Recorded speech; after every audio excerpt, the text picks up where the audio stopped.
Good evening. It is January 6, 2019. Welcome to the new year. Hope everyone is having a new year so far.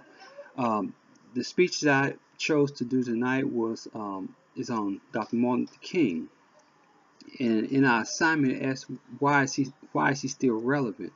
I think that Dr. King is still relevant to us due to the fact that this country is going through its most divided time, I believe, since the 1960s. And I think that he would, if he was here today, that he would be able to unite not only just the blacks, but I think the whites. And it's time that we move past this being a black and a white situation. It should be everyone united, not black, African American, white American, European American, whatever you want to call it. It should just be Americans because we're all the same. We were born here, we live here, we work together here, and pretty much we're gonna die here together. So we need to be moving past these things of racial divide. But I look back at Dr. King's life and I realized that he was born January 15, 1929, and he was assassinated April 4th, 1968. He was age 39. One of the interesting facts I found out Dr. King is that he was not born Martin Luther King, he was born Michael King. But his father was so impressed by the Martin Luther that he had his name changed legally to Martin Luther because he was so impressed. I also kept looking and reading, and I realized that Martin Luther King was the youngest person to ever win a Nobel Prize at that time, in that age, because of his works in the civil rights movement. I think right now we need to broaden the horizon of civil rights and not have a civil rights, but not just for black people, have civil rights for everyone because everyone's rights are being challenged these days. We have the Me Too movement, we have Black Lives Matter movement, we have Lives Matter movement. We have all different types of moves and movements and cases and whatnot, but we need to move past and just be civil rights for people because we're all, deep down, we're all the same.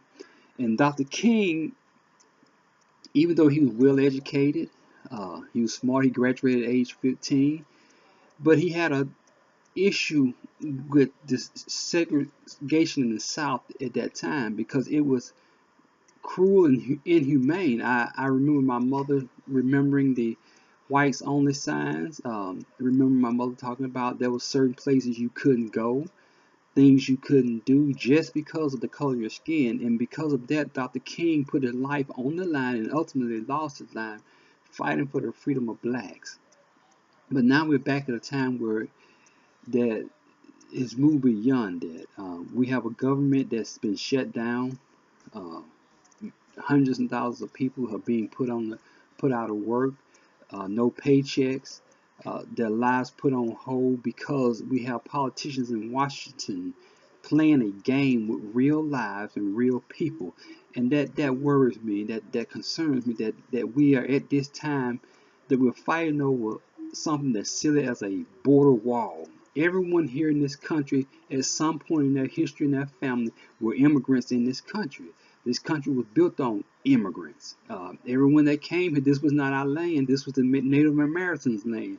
And so everyone here is immigrants. I agree that we should have immigration laws that are tighter or better, but we cannot ban or put up walls to keep people out. When you begin to put up walls and segregate yourself and withdraw from the world, you put yourself in a situation where you're going to start dying out. And we as Americans, we need to be more open to help people. The Bible says, help those that are strangers in your land. And we're turning our backs on that. We're also turning our backs on Judeo-Christian values that we have here.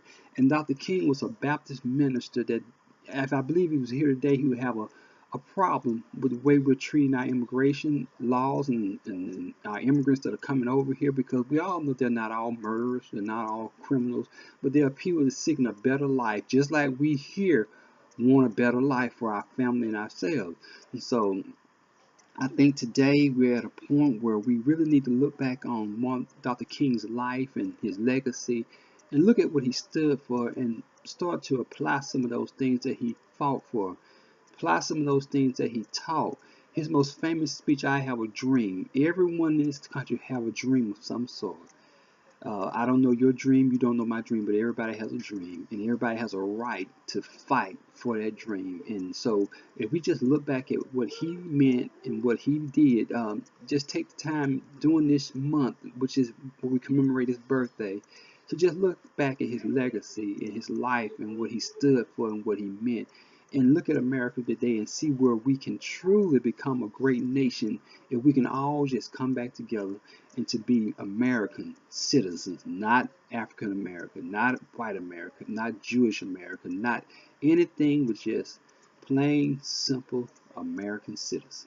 If we can get back to that, I think that we'll have a we will live a much better life and we get along much better with people. I remember in the South, at that time you couldn't live beside one another, neither could you be buried beside twice beside another black. And we should be evolved much more and much farther than that.